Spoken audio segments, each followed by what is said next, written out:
আসসালামু আলাইকুম, আদাব। প্রাণপ্রিয় বালাগঞ্জবাসী, সম্মানিত ভিউয়ার্স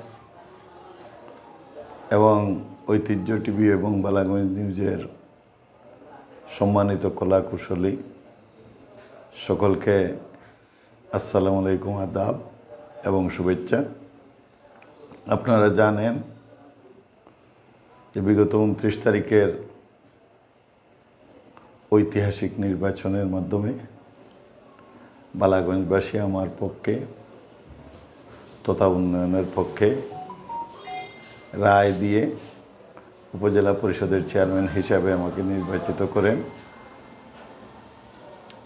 মানুষ একটি পরিবর্তনশীল বালাগঞ্জ, একটি উন্নত সমৃদ্ধ বালাগঞ্জ গড়ার প্রত্যয় নিয়ে যে ঐতিহাসিক রায় দেন, তারই প্রতিফলন ঘটে আজকে শপথ অনুষ্ঠানের মধ্য দিয়ে।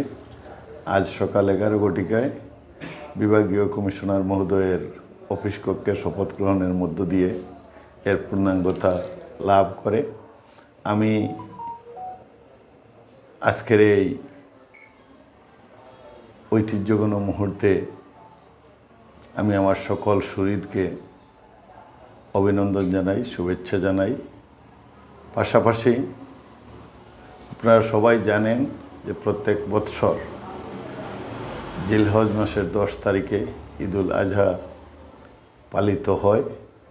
ত্যাগের মহিমায় উদ্ভাসিত এই অনুষ্ঠান মুসলিম সম্প্রদায়ের অত্যন্ত বড় ধর্মীয় অনুষ্ঠান।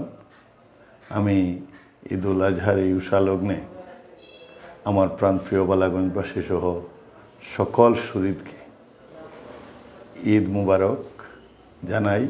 পাশাপাশি আমাদের এই ঈদের আনন্দ যাতে করে আমরা প্রত্যেকটি মানুষের মাঝে জাতি ধর্ম দলমত নির্বিশেষে ভাগাভাগি করে উপভোগ করতে পারি এবং একটি সাম্যের বালাগঞ্জ আমরা করতে পারি। আমরা ধর্মীয় দৃষ্টিকোণ থেকে যাতে সবাই ঐক্যবদ্ধভাবে চলাফেরা করতে পারি আমাদের অতীত ঐতিহ্য রক্ষার মধ্য দিয়ে, সেই প্রত্যাশাটুকু আমি আমার প্রাণপ্রিয় বালাগঞ্জবাসীর কাছে রেখে আগামী দিন বিগত দিনে যেভাবে আমাকে সহযোগিতা করেছেন, ভালোবাসা এবং দোয়ায় রেখেছেন, তেমনিভাবে আমার প্রত্যেকটি কাজ প্রত্যেকটি পদক্ষেপে আমার পাশে থাকার আহ্বান জানিয়ে আমার ভুল ত্রুটি হলে সেটা শুধরে দেওয়ার আহ্বান জানিয়ে আমি আমার বক্তব্য শেষ করছি। জয় বাংলা। সবাই সুস্থ থাকুন, ভালো থাকুন।